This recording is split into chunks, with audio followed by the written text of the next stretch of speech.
this is the Provoked Prawn, and this is the Lian Li LanCool 216 RGB. And in this video, I'm going to guide you through the build process for this case until we end up at this point with the finished product with loads of RGB, a vertically mounted GPU from Gigabyte, and Lian Li's own AL120 V2 fans. But I am going to be sticking with the massive RGB fans that come included with the case. I'm going to talk to you about the various different highlights of the case. I'm going to do a review separately on it, but in this video I'm going to show you the different things that you can do with it, the logic and layout of things, the little adjustments that you can do to the various parts of the case, and the things of interest as well as what I've installed in there and the potential for what you can do with wiring and the setup of other things too. I've done a video separately on the AL120 V2 fans, for example, and there's some different logic that you can use with this case because it comes with its own PWM controller that you'll see in a minute. Now this is an airflow orientated case which comes with two fans on the front and one on the rear, and those two front ones are 160mm. It's also interesting because you can also adjust a number of different things in here, and I'll get to this in a minute, but there's an airflow panel for the top of the case, for example, which means that you can put a 280mm radiator in there and not suffer with any issues with airflow. There's also removable panels in all sorts of places and some modularity as you'd expect from a Lian Li case as well. So another potentially really awesome one here from Lian Li. I've just recently done the LanCool 3. The 216 is quite a bit different in a number of different ways, and some really interesting highlights to it we'll get into. It does have a removable front panel with a built-in dust tray. I'll be honest, I'm not a fan of that design. I'd really prefer a removable dust tray rather than the entire thing coming off. But the other thing is you'll see there's some adjustability in there as well. Now immediately you'll see these massive front fans are 160mm as standard.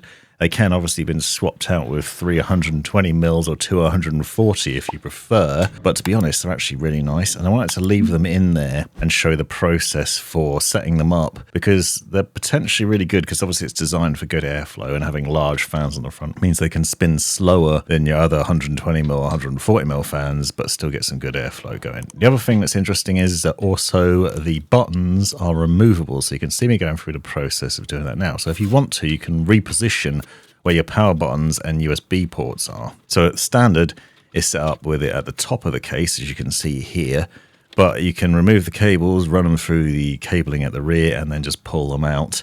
And then what you can do is reposition it to the bottom of the case instead, or the bottom left of the case anyway. And I'm going to show you the process for that. I'll also talk about the wiring of these cables later on if you want to know where they all plug in. But obviously you've got USB-C, USB-A, front panel audio, and the front panel power and reset buttons as well. So you can obviously take this tray out with the pre-included fans and remove it entirely if you want to. Those fans are already connected up to the PWM controller, which I'll show you in a minute. It means that basically you've already got power and RGB connections. You just need to plug that into the motherboard, and then all three fans will run, although it's worth noting that rear fan that's on the back of the case is not RGB, so it's worth bearing that in mind. And then you can just run the cables from this front panel connector through there, hook it over the loop at the bottom of the fan tray, and then screw it back down. So you can reposition it. Obviously this isn't an essential part of the build, but in this video I'm going to demonstrate a number of different things like this where you can tweak the layout of things or rethink the logic of how things would sit in the case just to make life easier or more flexible or personalize it to your own preference. Obviously I'm going to be using a number of different things in here, but you might be doing things differently, whether that's using an air cooler in place of a radiator. You might use a smaller radiator. You might choose to swap out the fans entirely for something completely different. I want to demonstrate a number of different things here, but I want to keep it as basic as possible to show how to do this because I'm also going to revisit this case with some other fans in the near future. So I'll do a separate video on that. Watch out if you want to see all the fans swapped out. Stick around, subscribe if you're not already to see that, because I'm going to be swapping them all out with some other fans and they will be interesting too. But the standard install is actually really straightforward because these fans are already set up and ready to go. They're also really nice with RGB and they're massive. So you can see them here against the Lian Li AL120 V2 fans. Obviously these are 120mm, but you can see they are dwarfed by the size of the 160mm that are pre-installed. Those things also fill up the front of the case really well, not just the fans and their blades, but also just the size of them. So there's no gaps or anything like that. And I think it will probably lead to some pretty decent airflow. Stick around for the review if you want to find out more about the performance, because I've done some benchmarking, and I will say that it's quiet and effective as you might expect from this setup. It's also nice to see 3 fans included, 2 of which being so massive and having that RGB lighting. It is a shame you don't get the RGB on the rear fan, but that's not a problem because we're going to sort them out anyway. I'm going to use 1 AL120 on the back and then 3 on the radiator as well. So fairly straightforward setup in this build, as you saw at the beginning. Now, immediately there are a number of other things of interest that I'm going to make the most of here. You'll see, for example, that you can maneuver the cable tray, for example. That can be unscrewed and flipped around so that they're more towards the front. Now, this is useful for me because I'm actually going to be using some RGB cables, as you saw, which will make the most of those. It will let you see more of those cables. It also gives you more flexibility in it. If you're using a larger motherboard, or if you just want more space for your cables to manipulate them, you can do that. And it's a nice little small modular setup there, which is really nice. Lian Li does a lot of this sort of logic with the modularity of the way things are set up and your options for how you install things. Obviously, those buttons that I showed you the maneuvering of already is one of those. This is another. Take a look at the rear of the case. You'll see there are multiple different things of interest here as well. You've got multiple different Velcro ties and loops for cable management, and actually found it surprisingly roomy. You'll see at the end when I go to put it back together that I've managed to close it up pretty nicely. You'll see there are some hooks and loops, but there's also these metal bits that stick out from the rear right-hand side of the case, where basically you can just slip the cables underneath and then they're just held in place that really neatly. And that is a really nice thing as well. That is a nice little addition because you can tuck quite a few cables back there and hide them up. Now at the top, you have this PWM controller. I'll leave all the specs in the description. They say you can control up to 4 RGB fans from here. You'll see there are multiple ports for PWM fan control on here. And then you also have RGB connectors as well. You then have a SATA power connector, RGB connector, and fan power connector that run out of that towards the bottom of the case. Obviously, you need to connect the RGB and the fan connector to your motherboard, and then the SATA power to power supply unit.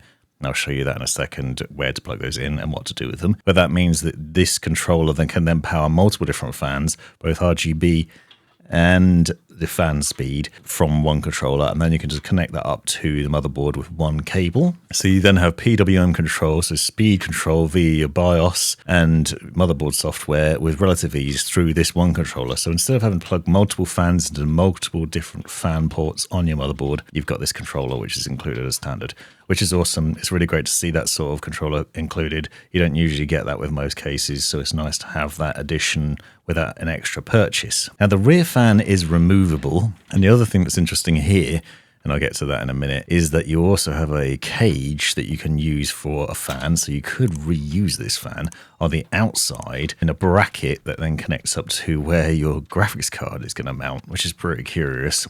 I tried it, but it didn't work for my setup, but I will show what I mean a bit later. And then obviously I'm going to use the AL120 V2 as an exhaust fan at the rear. So in place of that fan that was there, I'm going to use this one instead. That way maximizing the RGB lighting. Obviously that's not essential. You don't have to do that. You could just stick with a standard fan and just not have RGB back there, but I have them and I wanted to show how to do it. Now I've done a video separately on how to set these fans up, how to connect them and wire them to your case, your motherboard, and the setup for those. I'll link to that in the description. But here on a demo, some of it. Now, the interesting thing about this is they're daisy chainable. So in this connection, I'm going to get 3 fans at the top on a radiator, and a single connection from that to that rear fan, and then connection from the 3 fans to the back of the case into that PWM controller with the power connection, and then one connector to the RGB 5-volt header on the Gigabyte motherboard that I'll show you later on, which then means that all the fans are then controlled by your BIOS and motherboard software, both in RGB lighting and power. And it means you don't have to purchase a triple pack of Lian Li AL120 fans if you don't want to. Although I will say you do get better RGB that way. More on that later on, and I'll show you what I mean there. So this rear fan, I'm using it as a exhaust fan. You do need to think about the logic of how you're going to wire it, because if you're going to copy what I've done, I actually end up having to adjust the cable on it, and you will notice as I go through, because I didn't actually think about the logic of how to put the fans in properly. So make sure you're working out which way round all your fans are going to go before you do this, if you're going to be connecting them up like I am. Again, this is quite a specific thing, because if you're using different fans, you won't have this problem. But essentially, I'd put the cable in the wrong place. I had to then maneuver the fan, or you'd have to turn the fan around. So it's working out where that daisy chain cable is going to go that's running from the rear to the top. Next stage is to install the power supply unit because I want to get all the cables in there ready to go. So this is NZXT C1200. It's a 1200 watt power supply unit for NZXT. I've done a video on separately that I'll link to in the description where I go into depth on all the different connections, but I'm going to show you now what I'm going to be plugging in for this build, because as you saw at the beginning, I'm using a 40 series GPU. And so we start off with the 24 pin power supply cable. This is the one that connects up to your motherboard. You can see it in the top left there. It's quite a fat cable, split into two parts on this end that plugs into the power supply unit. Obviously, if you're using a different PSU, the setup will be ever so slightly different, but for most modular power supplies, it's the same sort of logic. So the 20 plus 4 pin connection plugs in there, and then it plugs into the other end on your motherboard. Now for this build, I'm using a Gigabyte Z790 or a Elite AX. I'm going to show you the setup now for where you'd plug those cables in, and I'm going to do it before I put it in the case just to give you a clearer picture of where things get set up and plugged in. And then I'm also going to demo the setup of the motherboard too. So all the details will be in here, so stick with me as we go through this. So that power cable would run to the top right to the 24 pin. Now it's worth noting I'm also going to be using a Lian Li RGB strimmer cable we saw earlier on in the video. That is an extension cable, so that would actually connect up to this cable and then into there, but I'll show you that process later on. Standard installation, if using standard cable, works like that. Then we need two 8-pin CPU power connector cables. You can see them labeled as CPU and plug into the CPU port on the power supply unit in the top right here. And then they run through. Now, most motherboards will generally have two connectors at the top left, so we need two of these cables. And I'd highly recommend going through this process of plugging all the cables you're going to need before you try and mount the power supply unit in your case. It makes life a lot easier in fitting everything in. But these cables connect up in the top left. You can see here on this Gigabyte motherboard that they plug in at the top left. They've got some clips to hold them in place and you just push them in. Now, obviously, this is just for demo purposes of where they connect up. Don't do this before you put the motherboard in your case, because it just makes life difficult. I wanted to make it easy to see where these cables are plugged in, so you know that before you go about the final installation, but I will show you where to do it when you get there as well. So you just push those in, make sure they're all seated properly. That gives the power to both the CPU and to your motherboard to ensure everything's powered as it should be. So that's the basic setup for that. Then we need SATA power connectors. So this is a flat power connector. These are used for SSDs, hard disk drives, fan power controllers, and in this case, the PWM fan controller on the case. It's also going to be used for the all-in-one cooler that I'm going to be using as well, and so potentially other things too. So if you use the Lian Li AL120 V2 fan power controller and RGB controller, use this for that as well. So make sure you've got enough of these cables connected. They are daisy chainable, so you'll see there's multiple connections on them, but you might need two of these perhaps, depending on how many different things you're installing. I'm going to demo hard disk drive and SSDs during this build. I'm not actually going to be using them, but this is the process that you would use. That's the sort of cable that you would plug in order to set it up. The next is the 600 watt power cable for your graphics card. Now I'm going to do a video separately on this graphics card, but in this instance, I'm using the new ATX Gen 3 power supply unit, which has this special 600 watt connector. This is in place of multiple PCIe 8-pin power connectors that you'd usually use for a graphics card. It's just one single cable that then plugs into your GPU. So if you're using a 40 series GPU, chances are that you'll have a similar connector or an adapter. So this Gigabyte, for example, 4070 Ti, usually comes with an adapter with two different power connections on it, which will then run into this single connector on the graphics card. And so instead of using that connector, I'm using this single cable that comes with the NZXT power supply unit, because it's the same cable logic, basically routing all that power through one cable instead of through two, so it actually makes the installation a little bit cleaner. However, I'm going to be using a strimmer, but more on that later on. So then once that's all set up, we'll then put the power supply unit in so it's all ready to go. Make sure the fan is facing towards the bottom. You'll see there's venting down the bottom and some rubber stands to make sure that it's supported nicely and none of the vibrations come through into the case. Nice and quiet. Actually quite a bit roomy as well. So just keep in mind this is a 1200 watt power supply unit. There's actually quite a bit of space down there. I have removed the hard disk drive tray, but I'll show you that in a second. But there's still a good amount of room down there. So we use the 4 screws that are included with the PSU or with the case to install these and just screw them into the rear. We do have a 0 RPM mode on this power supply unit as well, so you can use that to keep it nice and quiet. But then it will be getting good cooling performance out of there. There's another point of interest with this that I'll get to about cooling later on as well. So now that's set up, we can run the cables through. You can see those metal loops that I was talking about earlier on. So you can just hook the cables underneath there and tuck them away. Make sure that you also unleash these cables that I mentioned earlier from the PWM controller. So we've got the RGB connector on the left, the fan power, and then the flat SATA power connector.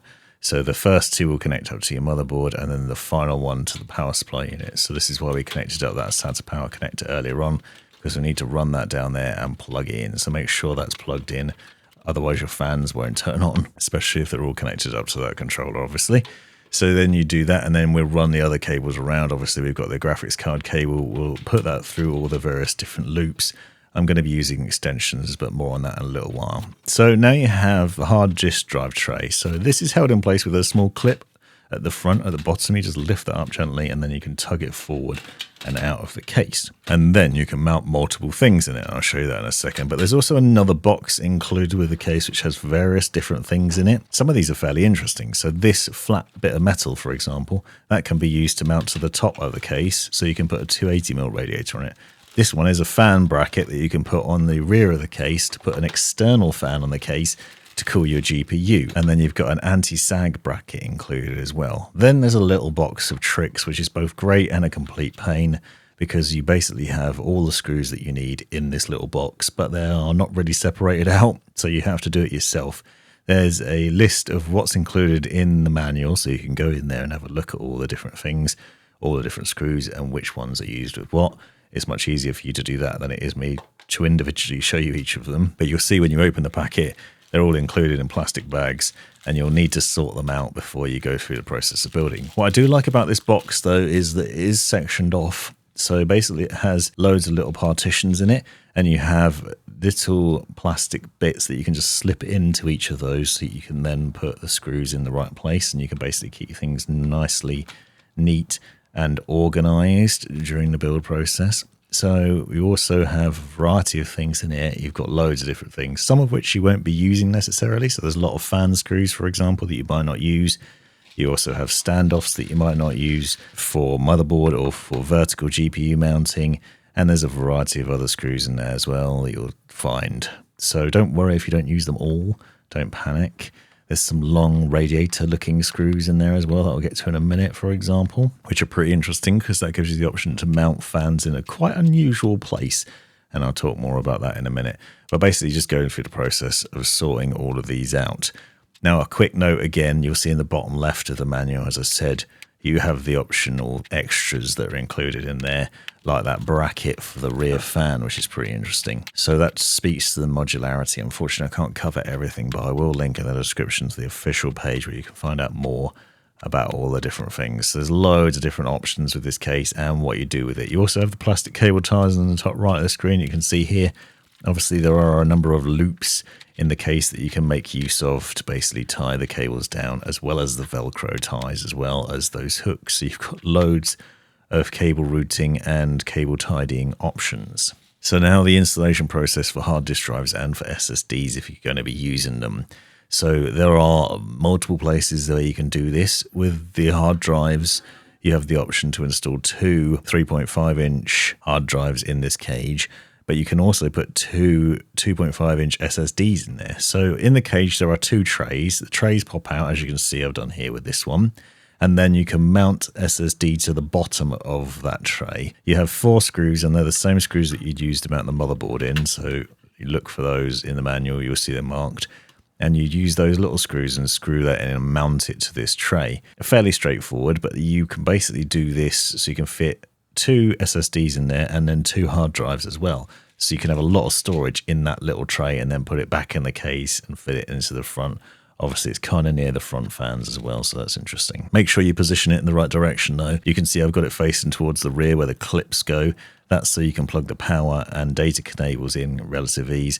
If you do it the other way around, you're going to come across problems. And then, if you want to, if you have a hard drive as well, so traditional platter drive, you can then pop that in the top and slip that in there. So you just have to ease out the sides of this, and there's pins that then hold the hard disk drive in place, sort of clip on either side of it where the various holes are on the drive.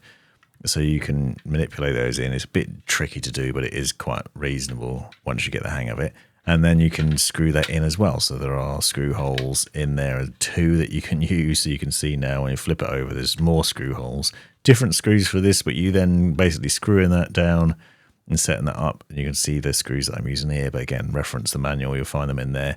And now you've got 2 drives installed in one bay. And then you just slip that back inside.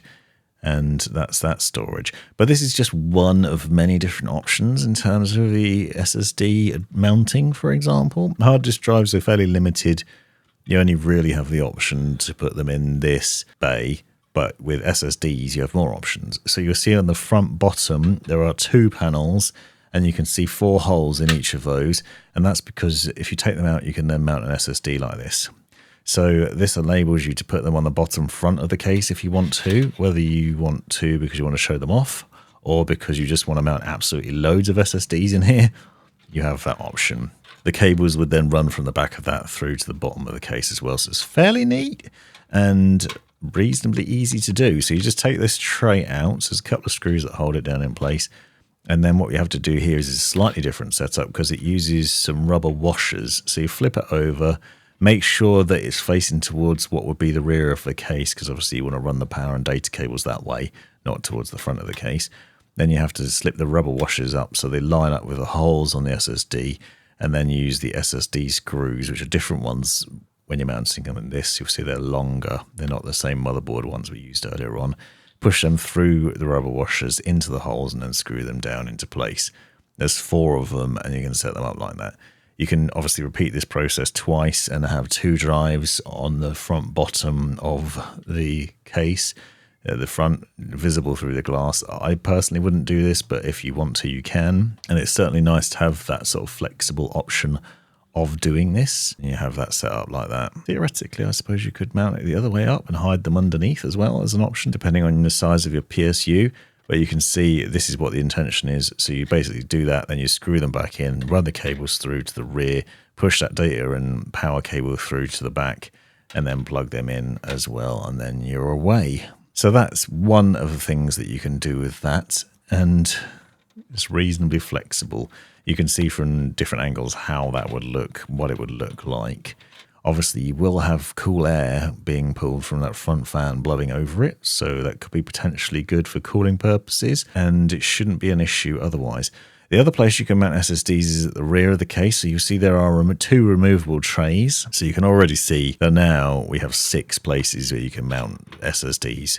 You've got 2 in the hard disk drive bay, 2 here, and then 2 on the front of the case as well. So you can mount 6 SSDs in here if you wanted to, if you had a motherboard that supported it, or if you just have that much storage that you want to do that, that is the option. They just basically screw into this plate and then the thumb screw holds it in place, and then you'd run the cables. I think this is probably the neatest place to do it if you're not going to be using any sort of RGB controllers other than the hard drive cage. That's a nice place to do it. Now, the other thing that's interesting about the design and modularity of this case is you can also take this bottom tray out. So the same we did for the SSD, and then we can put 2 fans down there instead, or a radiator. So it's worth noting that is an option, and probably a more logical one if you're going for a custom loop system, for example. But I wanted to demonstrate how you do this. So this is what those long screws were for that I mentioned earlier on. You can put the fans on the bottom of the case and then use those long screws to screw them into the case. It's actually really easy to do as well because those screws are long, but they only have a very short thread on them because they're obviously only connecting to a small bit of the case. I've put them here like they would be intaking from the bottom of the case. In reality, I don't think they'd be very effective, and I'm not going to be using them in my build, but it does show you that you have the option for it. One of them is going to be completely blocked by the power supply unit, so it's kind of weird. Although I suppose it does give you the option to maybe flip the PSU up the other way and then put the fans in the same logic so that they're both pulling air into the PSU if you wanted to do it that way.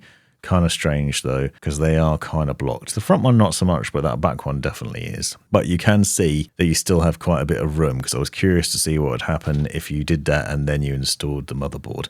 Now, the other thing that's interesting here is you have 2 options for mounting the motherboard. So as standard, it's set kind of low, like as you can see here, with the idea that you're going to be mounting a radiator on the top of the case, which is exactly what I'm going to be doing. But because of its modular design, you can also mount an ATX motherboard higher up. I'll show you that in a second. But you could also theoretically use these bottom fans to blow cold air onto the GPU, which would be beneficial. assuming they can actually pull air through. So here you can see where the standoffs are mounted, but above them there are some extra screw holes, so you could theoretically move all the standoffs to the top.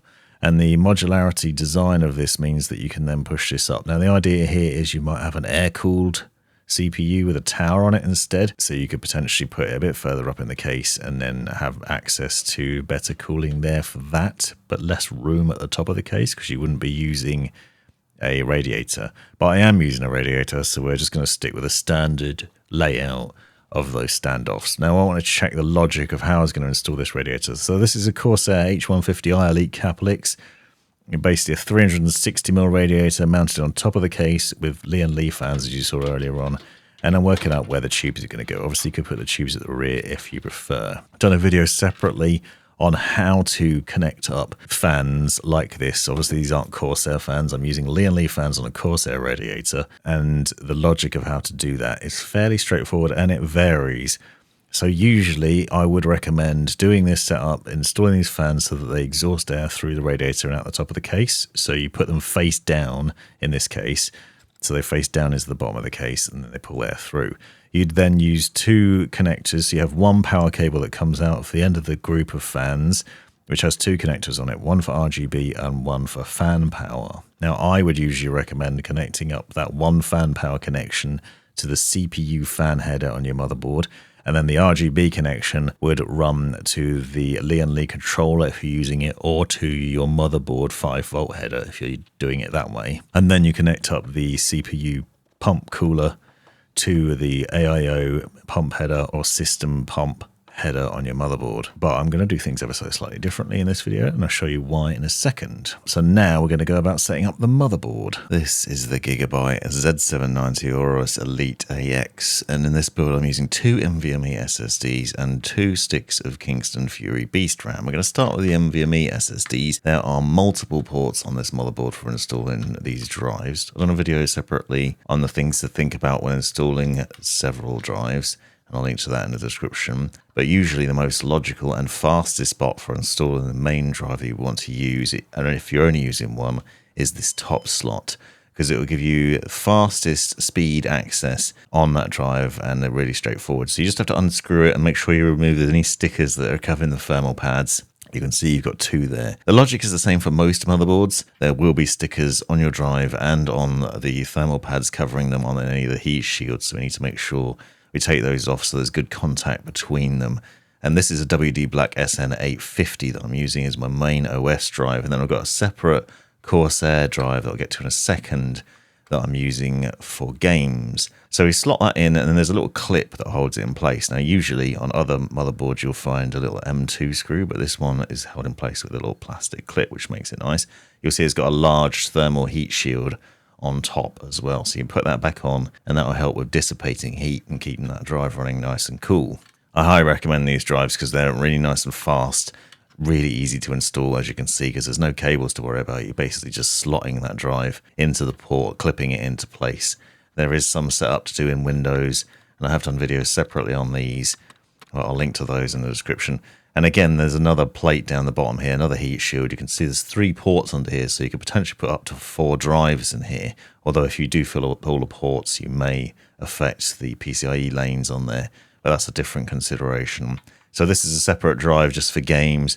I also use another one personally for videos as well, so you can separate out things and just make sure everything nicely folded. And then again, make sure you remove those stickers for the thermal pads so there's good contact there. And then just reseat this and screw it down. Really easy installation, no fuss, and also just really simple. The other bonus here is you just basically boot up really easily with them, and they're usually immediately recognized by Windows, and if they're not, it's basically just a couple of tweaks once you get there. Now I'm using a Core i5 13600K from Intel here. Obviously, it's 13th generation CPU with the 13th generation motherboard, so we should get some decent performance out of it. Reasonably affordable as well, so a good offering. And the installation for this is really straightforward too, if you've not done it before. Basically, you need to watch out for the gold arrow in the corners, but also you need to be careful when you're going about the installation, because there are pins on the motherboard underneath this cover that you'll see once you pull that latch up. So you just pull the latch out to the side, remove that cover, and then there's pins under there. You need to very carefully and very gently put the CPU down with that gold arrow pointing down as the bottom corner, and then gently seat it in the right place, and then just push that cover back down, pull the lever off, and that clip should pop off. And then we can go about the process of installing the RAM. Now I'm using 2 sticks in this case. You could use up to 4, but you do need to make sure you install A2 and B2. If you look carefully at the side of the RAM, you'll see it says A2, B2 first. So these are the ports you'd install. You need 2 sticks of RAM, and you just push those in and make sure they seat all the way in. You need to make sure you push down the clips to the top and bottom, as you saw me do already, and then just push them in and seat them in. This is DDR5 RAM, and it is nice and fast, and you do need to make sure you go into the XMP settings in the BIOS as well. Now the next stage is to prepare the cooler, and so we're basically setting up the back plate ready to go about the installation of the all-in-one cooler for this build. So this is an LGA 1700 bracket. You're basically moving those little pins out, the standoffs, to the relevant ports on the back, so basically the little holes that go through to the other side. Push those standoffs through and seat it down. There's some sticky back plastic tape on the back of this back plate, which will then stick to the back of the motherboard so it holds it in place. But I generally try and hold it gently while I'm turning it over, and then we just make sure we use the right standoffs and screw them in. I've done detailed videos separately on this cooler if you want to find out more about it and all the different steps of it, but I am going to show you what you're meant to do here as well. So screw those standoff screws in and make sure they're nice and tight and secure, and that there's no wobble from the back plate. This is what you're going to seat the CPU cooler down over the top of, and then once that's done, it will then be able to cool your CPU as long as you've got thermal paste on there, and I'll show you the thermal paste application as well. Obviously, you may be using a different motherboard, different cooler, and other things, but the steps are usually quite similar. I've done a number of videos on various different all-in-one coolers, and so I'll be able to talk to you about the different things that you should do. But that's the logic of how it would go. So it seats down on the top of it. Now I'm going to go about the process of installing the motherboard. I've already shown you that you can position it in different places, but here I'm going for the default installation. So this is an ATX motherboard, and it will fit with the pre-installed standoffs that are already there. So you basically just need to use the motherboard screws from the little box that you saw earlier on and screw in all 9 screws. So there's 3 at the top, 3 in the middle, and 3 at the bottom. Basically screw those in, make sure it's nice and secured in there. Next stage is to run those 8-pin PCIe power connections for the CPU connector from the power supply unit up and into those ports, as I showed you earlier on in the video. And we're basically making sure that those are pushed all the way in and done now. I would recommend doing this before you install any radiators, because it gives you easier access to be able to do this. It can get a bit tight once you've got the radiator on top, so it's worth bearing that in mind. And then we need to think about other cables. So I said earlier on that you've got the PWM control cables. So there's a power cable and an RGB cable here. We run those through to the front. So one's a 5-volt RGB cable, and the other is for the fan control. So you plug it into the system fan header, and that then gives you power to be able to control those. So the first is the RGB header. You'll see down here it's marked V LED. And then on the right hand side, we've got sysfan. So pick one of those. I'm picking sysfan 1, for example. You plug that in, and then once you've set it up in the BIOS, you can then control all the fan speed. Now I'm going to go through and show you the other front panel connections. So we've got HD audio. This is for your 3.5mm connection on the front of the case, and that plugs in the bottom left. So you can see the audio market on the motherboard here. It's the same for every motherboard. Plugs in the same sort of logic. Just one cable just plugs in the bottom. Again, I'm demoing it outside the case so you can see a bit more easily, because it's really difficult to video inside the case once you get to this stage. And then there's the front panel connection, which is what does your power button and reset switch. So that connects up in the bottom right, and it's always in the same sort of logical place. You just need to make sure your pins line up here. Check the motherboard manual if you aren't quite sure, but you can see that one of the pins is missing on this cable, for example, and that just slots in logically with the same point on that F panel connector on the motherboard, and it's really straightforward. It's very difficult to get it wrong. And then we're basically going to make sure that the radiator will sit properly in. I've obviously already checked that will fit in there. I'm going to work out the logic of whether that's going to fit in, and then making sure it will seat nicely and preparing it. You'll notice that we don't have any CPU thermal paste just yet. We'll do that in a second. But also that the cables need to be sorted as well. So as I said earlier, I'm obviously daisy chaining these two cables together. So we've got the 3 fans on the radiator, and the single fan at the back are all going to be controlled by the same fan cables. So the next stage is to basically connect up that daisy chain cable that you can see here. I connect it up from that single rear fan into the 3 AL120s that are connected to the radiator, and then the RGB and power will be controlled for both of those across the entirety of the thing. And I'll talk about the interesting points there, because if you're not using the Lian Li control box, you get RGB control and fan power control from the motherboard instead. But you're actually limiting the number of RGB effects that you can have when doing it that way. So that's one point of note worth keeping in mind. So now we're just gently and carefully putting that into place. And then I use the small screws that are included with the radiator to hold it into the top of the case and just screw that in. There are loads of screws to connect up. I just put a couple in for now, so I can then put these cables in. It's also worth doing this loosely to start with, because if you do find that you need to maneuver the radiator around, for example, into a slightly different position, you can just scooch it up and down to the left or right, as you saw. So manipulating the cables, and then in a second we can put all the rest of the screws in and tie it in. Now I'm trying to run that other fan power cable to the back of the case and sorting that out. So once that's done, make sure you then screw in the rest of the small radiator screws to the top. You will notice that this is used and loved. I've used this in a couple of different builds if you're wondering why it looks a bit dirty. And that is the reason why this isn't a brand new cooler, don't worry. But it is a good one. It is very effective, and it's got a display on it that lets you know the temperatures of your CPU and GPU, your coolant and other things. So it's very handy to be able to see that stuff at a glance, which is why I wanted to reuse it here to demo some of what's possible with it. It's very nice in that way. So the next stage is to sort out the thermal paste. I'm using some MX4 here in this instance. Usually that cooler comes with pre-applied thermal paste, so you might not need it. But if you are applying it, then you can do it this stage now. Most people would recommend using a pea-sized amount in the middle and then just putting the cooler down on top. I personally prefer to spread it out.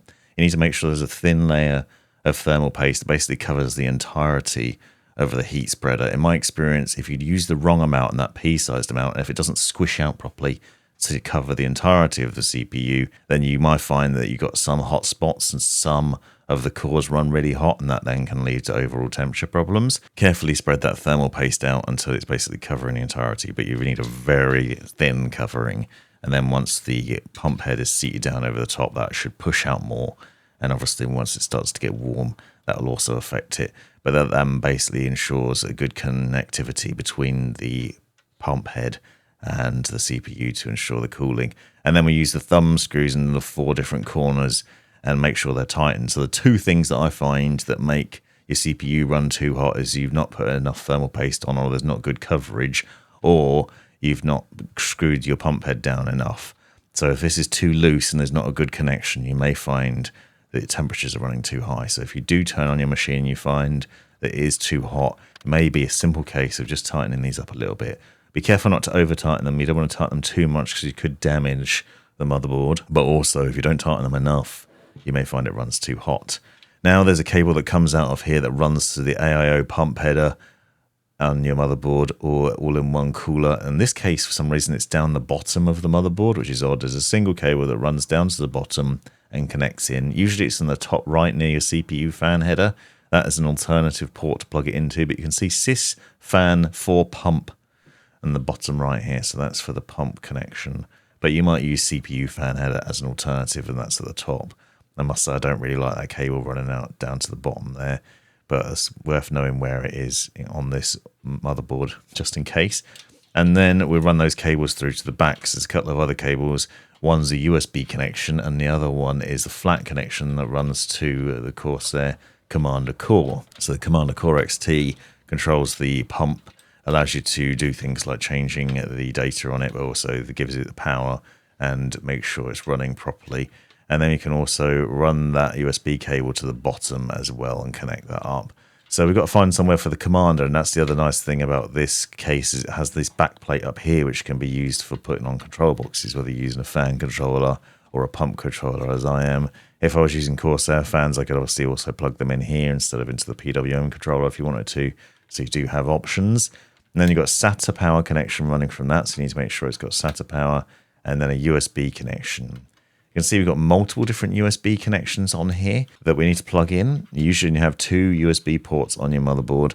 I've got a solution for that in a minute that I'll leave in the description as well, where you can basically get USB splitters so you can plug in multiple USB cables into your motherboard. But you'll see there's 2 connections at the bottom, in the middle, and you connect those up, and that'll make sure that your pump is controllable by the Corsair software, and the same for any fan power connections and other things. So if you're running a fan controller, that usually needs to be plugged into the USB connection, and then you can control it via the various different software. I've done videos separately on that Lian Li AL120, and I go into more depth on how to set that up and what you would do with it as well if you're interested. But you can see the 2 connections here in the bottom middle. Sometimes you might have 3 USB connections, but it's usually 2. Sometimes it's just 1. If you're installing multiple things, you may come into problems. You can see here, for example, we've got 2, but in a minute I'm actually going to add in another one, so I do end up needing 3 connections, but that's fine because a splitter will work perfectly fine for it, and I'll link in the description to a splitter that I use quite regularly with these sorts of builds that works really well. So now we've got the power connected up for this, and we can just turn it on. So I do a test boot before I get into the graphics card because I make sure everything's running smoothly. One of the things that I found was the RGB wasn't lighting up properly, as you can see here. So we need to make sure that the RGB connection as well as the fan power connections are all plugged in. So I talked before about how this PWM controller has the 3 connections: SATA power, fan power, and RGB connection. You need to make sure all 3 of those are connected, otherwise things won't run smoothly. Also make sure all the cables are pushed all the way in for all of these. So you can see, you need to make sure all of these connections are pushed all the way in, and then run to the bottom and connected up to the motherboard. So don't forget to do that, it's very important. That's the reason why the RGB wasn't working. Now, the next thing I want to talk about is the installation of the graphics card. There's an interesting logic here, and it's worth bearing in mind. The case has a removable plate for the PCIe connections, so you can actually take this out with unscrewing those 4 screws, and then what you can do is you can flip it round. The idea here is that you can then use this in a vertical mounting position. So it allows you to just put your graphics card in vertically and in this position with relative ease. And it's quite clever. It's really well done in this way because it's another bit of the modularity of it. So you basically just need to take the 4 screws out that you can see me using here, and then you can reposition it. Now, it is worth bearing in mind that you do need a PCIe cable though. You need that vertical mounting cable that you don't usually get. But if you have that, you can then just put your graphics card in that way around, which is interesting. And it's nice to have that function. But you do need to buy some extra accessories to go with the case because you won't be able to do that as standard. The standard installation obviously sees you putting it in the usual way in the top slot. However, I have also got a vertical GPU mounting bracket separately, which actually was for the dynamic from Lian Li, but it will fit in here as well. So this is a connector which basically has a PCIe cable you can see that runs into it. The bracket then fits onto the PCIe slots. In the standard orientation, you need to basically take out all of the brackets at the rear, and then you can put this vertical mounting bracket in, and then you can vertically mount your GPU. That was a 3060 Ti, and this is a 4070 Ti from Gigabyte. So I'm going to do a video on separately. But you can see what that's going to look like in the end. Now, you can adjust the position of it. You'll see here, for example, that if I used it in that position, it will be blocking the pump head. But the good news is you can actually move it down further. So this bracket is adjustable. You can put it right down near the bottom. And because we don't have any fans installed at the bottom, I can put it down there. Then you can plug the cable in. You can seat it in there. You can screw all the screws in on the side. And then you'd end up with your GPU sitting in this position where it'll look a lot nicer. And it'll basically just be set up like this. And I think that actually looks really nice. It's also far enough away from the glass that it should be pretty decent in terms of cooling. And you still get some good performance out of it as well that way. And obviously you've got the large 160mm fans from the front of the case that are blowing air onto it. Now this bracket is purchasable separately. It doesn't come pre-included with the case, so just bear that in mind. If you do want to do this, you'll need to get access to this. And this is directly from Lian Li, so it will work. There's also a PCIe Gen 4 cable. So it's not a problem there in terms of the speeds. I have also adjusted the cable on it, so you can move the cable around on the bracket. So I moved it further forward, and then basically you just need to use some thumb screws that are included with the case to screw the bracket down. So you're basically mounting the GPU into it. So you push the GPU into the PCIe connector on the bottom of it, so you can see the connections plugged in there. and then it's mounted onto this bracket and ready to put into the PC. So do this beforehand and you'll see what the access to the rear ports looks like. And then obviously we need to connect up the cable from this connector to the PCIe X16 slot to then allow the graphics card to be powered and to give you the graphical performance that you need from it. So make sure you use that top one because that gives you the best speed out of it. Basically, you slip that cable in, push it down until it clicks in. It's the same sort of logic you would use if you're installing a graphics card that way.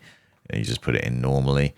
And then we need to slip this into the back of the case, make sure it fits into the holes at the rear, so the bottom part of it that's against the back of the case pushes in then carefully in there, and then basically reuse the screws to screw it down. I actually at first didn't get this in quite properly, so you need to make sure that the bottom part of the vertical mount is pushed all the way into the case so that it holds in nicely. And then you use multiple different screws to hold it in where those brackets would have sat at the back. And then and you can see that you can then screw all those screws in, and then it's held in there.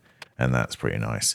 So that was the end result. Now, I said earlier on that I was going to be using Lian Li's strimmer cables. So these are PCIe X16 power cables, but with the 600 watt connector on them. So they're perfect for 40 series graphics cards, and they give you the RGB lighting. I've done a video separately on these. They come in various different formats that you saw there with the 3 different cables.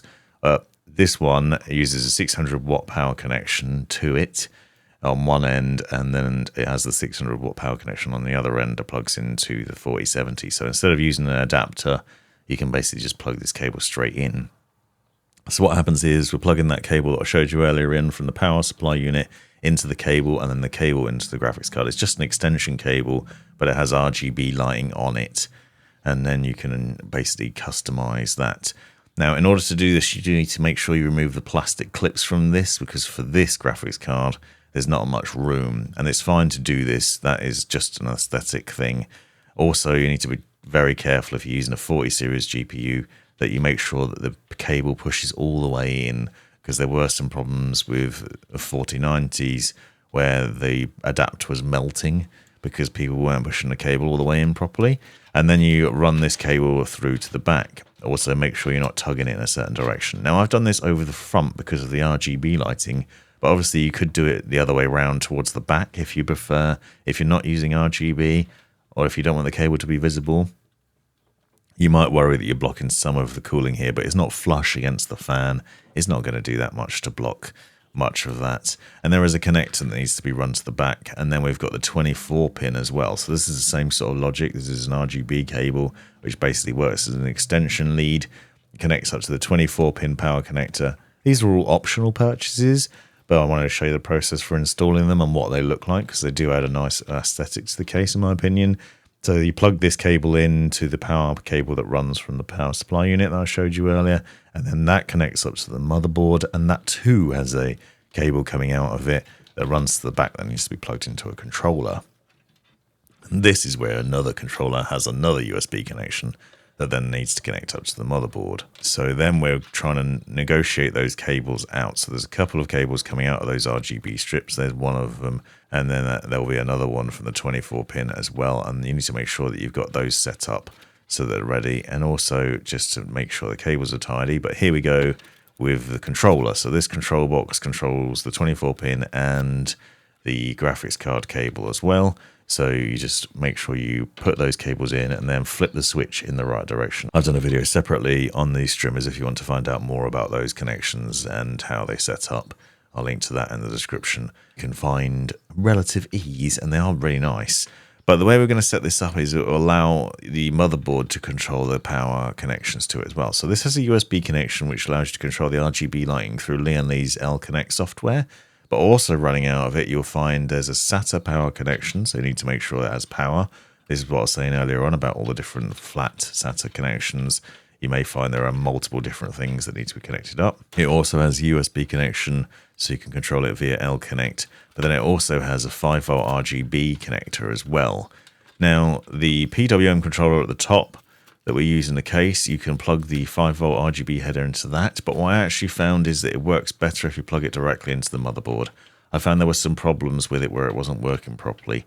There might be a conflict with the board, or you've got too many RGB headers in it, or maybe it was just it wasn't plugged in properly. I'm not quite sure, But if you're doing the same sort of logic, I'd recommend using the Lian Li controller to plug the RGB header into the motherboard instead. Now, if you're using multiple different USB connections, there are various different things that you can purchase in order to extend it. You can see that there's this Lian Li controller here, which takes 3 USB connectors and puts them into one on the motherboard. Again, this is an additional purchase, but it is very nice to have because it makes your life a lot easier. You need to find somewhere in the case where it will connect up. And then you've got a single USB connection that plugs into the motherboard that then allows you to plug 3 different things into it. So we could use, in this instance, the RGB cables, the pump head, and also the Corsair controller could all be plugged into there, or you could do a mix and match with the motherboard and this. I did unfortunately have to remove the vertical bracket for the GPU at this point though, so make sure you think about that. Maybe plug this in beforehand. Don't make the same mistake as I did. If you know you're going to be using loads of USB connections, it's worth doing it early and getting those plugged into the motherboard beforehand. But this is one solution. I've actually used a lot of these sort of USB splitters in the past because you do end up, if you're putting lots of intelligent RGB lighting or other things in there, fan controllers and other things, you do find that you end up with not enough USB ports. So this is a good solution and a very nice one. And now we have the final product.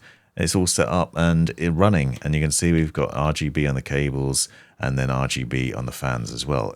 You will notice the RGB cables have a rainbow effect on them and the fans have set to white, and that's what I was talking about with the problem with those RGB connections. Make sure you connect up the 5-watt RGB headers to the motherboard. That gives you the best RGB lighting if you're syncing it. The one other thing I did forget to mention at that point is the USB connections. So you need to run these USB connections from the front. These are the front panel USB connections for USB-C and your standard USB-A connector.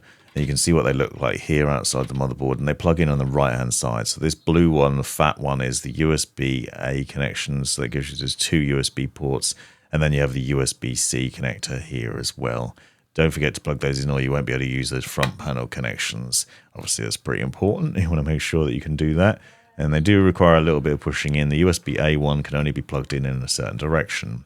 The other thing was I wanted to show you if you're using hard disk drives, SSDs, this is the data cable connection that you use from that. So your data cable goes in one end and it plugs in on the right hand side into the SATA ports there and connects up. Obviously you do this running these cables from the back of the case through to the motherboard, but again, I wanted to be able to show you so you can see easily. So you've got a couple of cables that are included with the motherboard that you can use to do this, and then in those cables just then plug in to the motherboard and that will transfer the data across. Obviously if you're using multiple drives, it's worth bearing in mind those connections and how they plug in. And don't forget the SATA power as well for both of those drives. If you're using them, you need to make sure they're connected up to the power supply unit or they won't run. And then the case goes back together really nicely. And you'll see, despite all the cables that I've got at the back there, the door went on really easily too. So that's another benefit of this case I found. And then we're just putting everything back together, seating it all down and screwing those thumb screws in. So that's the majority of the build done now. I'm pretty happy with the setup here. I will be changing things out and swapping it around. So if you want to see that in the near future, I'll talk about that. But here you can see what that view looks like with some of that RGB lighting. So you can control the RGB lighting using Gigabyte's control center software. There's a sync button there and there that allows you to sync the lighting between it. If you're using Lian Li's L-Connect, then I'd recommend setting that up. I want to show you one of the other problems I had with that. If I was running both L-Connect and Gigabyte software, if I use the motherboard sync, it actually ended up causing the fans to flash. So what I found was I had to use the motherboard only. Now, you might not have this problem if you're using the Lian Li controller for both the fans and for the RGB strips, because I've certainly not had that problem before. I think it's down to the 5-volt RGB connection I mentioned earlier on. If you use both on the motherboard, you don't have as many problems. But you are limiting yourself to the number of different effects that you can use if you're just using the Gigabyte software. It's not as powerful. There are multiple different ones. I'm going to go into more depth on this in the review of the motherboard, because it's obviously very specific to that motherboard. But what I wanted to show is that it is possible to control all these things from the motherboard if you don't want to use separate controllers. And the end result is looking really nice, I think. As I said, that vertical GPU bracket is sitting far enough back from the glass that it shouldn't affect performance. I've not seen any problems with it. And it does look really nice in this direction. That's an optional purchase. A lot of extra optionals in here, but hopefully it's giving you an idea of what you can potentially do with the case, the setup logic of it and how it works. And the RGB looks pretty nice as well. You can control that from the software and adjust it with relative ease, and then you end up with a really nice looking case. Just make sure you put the glass panels back on, remove the plastic peel from both the inside and outside of this. This has been the Provoked Prawn. Don't forget to check out the description for links to other videos that you might find useful on this build and things that are related to it. Thanks very much for watching. Let me know in the comments if you've got any questions, and hit subscribe if you haven't already to say thanks, especially if you made it all the way to the end and it's been useful to you. Thanks for watching. You've made it right to the end of the video, you brilliant legend you. If you've enjoyed it, click that subscribe button, give me a thumbs up, and drop me a comment down below if you've got any questions. If you really enjoyed it, consider joining the channel and see the benefits of doing so. Check out these other videos. You might well find them interesting or useful. And most importantly, have a great life.